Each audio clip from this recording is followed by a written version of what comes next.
ke depan harus dibangun Pak hubungan orang tua dengan guru.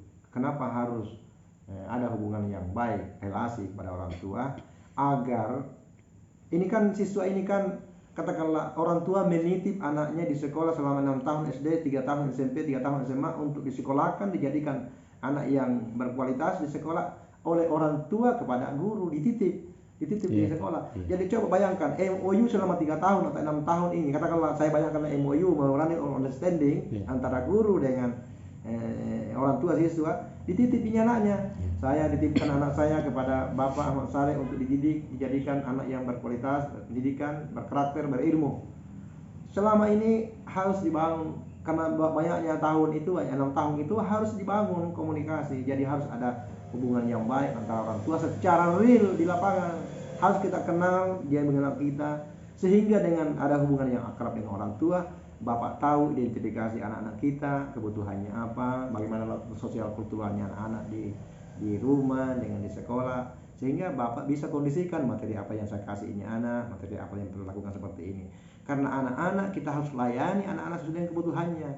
Jangan anak memaksakan untuk dia ahli matematika kalau emangnya dia bisa seni, karena anak-anak tumbuh berkembang sesuai dengan bakatnya.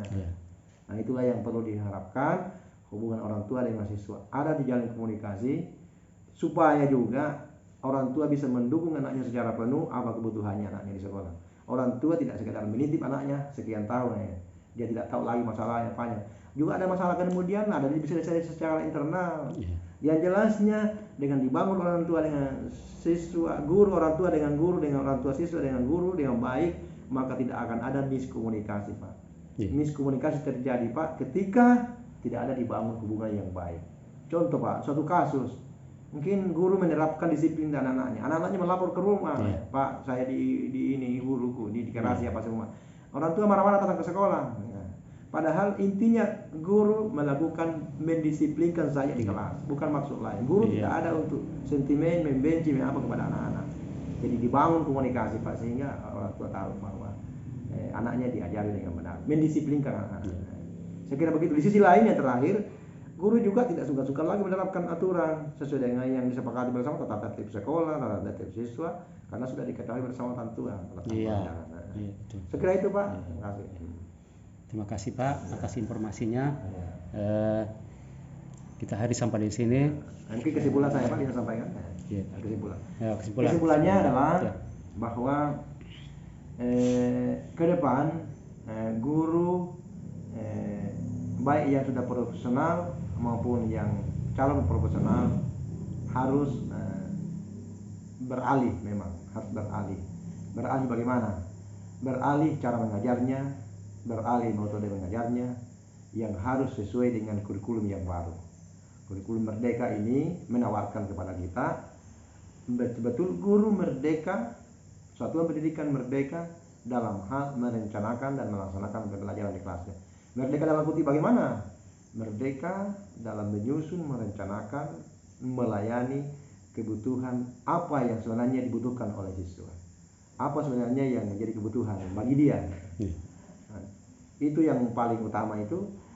Contoh yang saya bisa gambarkan di dalam kurikulum Merdeka ada dikatakan asesmen diagnostik. Betul-betul itu asesmen diagnostik tidak ada sebelumnya, atau ada tapi tidak signifikan. Ke depan ini betul-betul ada penilaian, pelayanan kepada siswa, diagnosa dulu apa kebutuhannya, kita layani tanpa harus mendiskriminasi siswa yang lain. Semua siswa harus dilayani dengan baik, sesuai dengan kebutuhannya. Itu yang ingin saya sampaikan. Jadi kalau kita merencanakan sesuatu harus selalu berpihak kepada siswa, harus karena student centered, ya, berpusat kepada siswa. Perencanaan kita semua kebutuhannya siswa. Yang merencanakan begini siswa begini, sementara itu adalah kebutuhan orang di luar sana, kebutuhan kita di sini. Seperti apa nanti anak-anak kita setelah keluar dari sekolah itu yang diharapkan. Yang terakhir, saya sebagai kepala sekolah memang sementara menginginkan ini supaya tercapai semua. Apa yang 5 saya harapkan ini di sekolah? Yang pertama, siswa yang berkualitas, peserta didik yang berkualitas, guru yang profesional, atau yang ketiga adalah sarana prasarana yang terpenuhi, kemudian manajemen nanti pembelajaran yang pakai maksudnya menyenangkan, inovatif, kreatif, guru kekinian. Dan yang terakhir adalah penggunaan dana yang transparan dan betul-betul terbuka. 5 ini kalau sudah tercapai semua, insya Allah sekolah kita ini bisa keluar dari masalah yang sering dihadapi seperti ini. Terima kasih. Ya. Oke Pak, terima kasih banyak atas informasinya. Terima kasih. Assalamualaikum warahmatullahi wabarakatuh. Waalaikumsalam warahmatullahi wabarakatuh.